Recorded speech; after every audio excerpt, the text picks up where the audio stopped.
Assalamualaikum warahmatullahi wabarakatuh. Ya, saya Dana Irfan dari Prodi IPA semester 1. Saya akan menjelaskan tentang lapisan bumi dan bencana alam.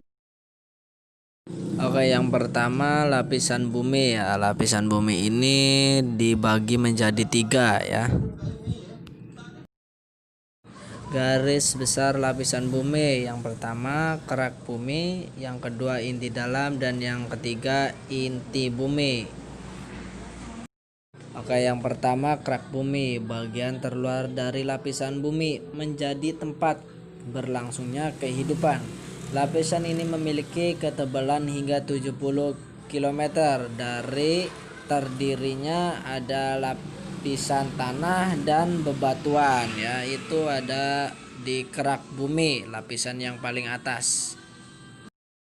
Oke, yang kedua inti dalam. Inti dalam berada pada kedalaman sekitar 5,150 hingga 6,370 km di bawah permukaan bumi ya.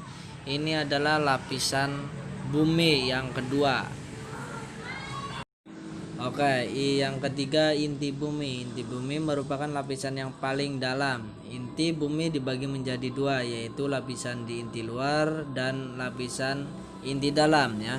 Jika teman-teman ya yang belum tahu, jadi inti bumi ini di dalamnya, di intinya maksudnya di intinya itu ada bola-bola api gitu ya. Oke, yang selanjutnya lapisan bumi menurut para ahli ya. Jadi para ahli menyimpulkan ya, dari lapisan-lapisan bumi ini ya, ini ada beberapa para ahli ya.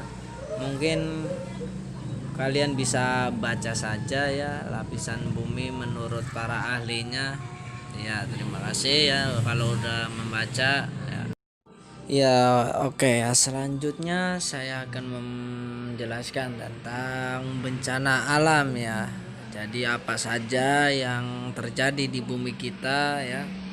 Bencana apa saja yang terjadi di bumi kita. Saya akan menjelaskan beberapa bencana ya di sini. Ya, seperti selanjutnya ya, di slide selanjutnya. Oke ya, ini ada bencana alam. Bencana alam adalah suatu peristiwa alam yang mengakibatkan dampak besar bagi populasi manusia. Peristiwa alam dapat berupa banjir, letusan gunung berapi, gempa bumi, tsunami, tanah longsor, badai salju, kekeringan, hujan es, gelombang panas, hurikan, badai tropis, typhoon, tornado, kebakaran liar, dan wabah penyakit ya. Saya akan membahas ya salah satu dari bencana alam tersebut ya. Oke ya, di sini ada beberapa faktor dari bencana alam, seperti faktor alam, faktor non alam, dan faktor manusianya ya. Ada 3 faktor. Oke, tadi ada faktor-faktornya. Sekarang ada jenis-jenis bencana alam, seperti banjir, gunung meletus, gempa bumi, tsunami, angin puting beliung ya. Itu beberapa saja ya dari bencana alam yang terjadi di alam ya, karena bencana alam. Oke ya, di sini saya akan menjelaskan tentang bencana alam banjir ya. Banjir diakibatkan oleh volume air di suatu badan air seperti sungai ataupun danau yang meluap ya, atau melimpah dari bendungan sehingga air keluar dari sungai itu ya. Ya, gunung meletus ya. Mungkin kalian sudah pernah mendengar tentang gunung meletus ya di Indonesia.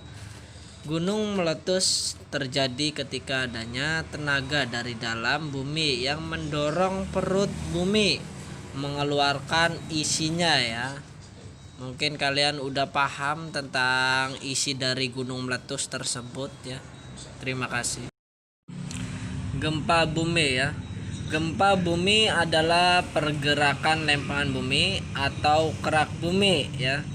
Jadi terjadinya gempa bumi dikarenakan ada pergerakan lempengan bumi atau kerak bumi ya.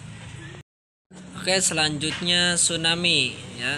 Hampir 90% peristiwa tsunami di dunia disebabkan oleh gempa bumi ya. Jadi berkaitan yang terjadi di bawah laut.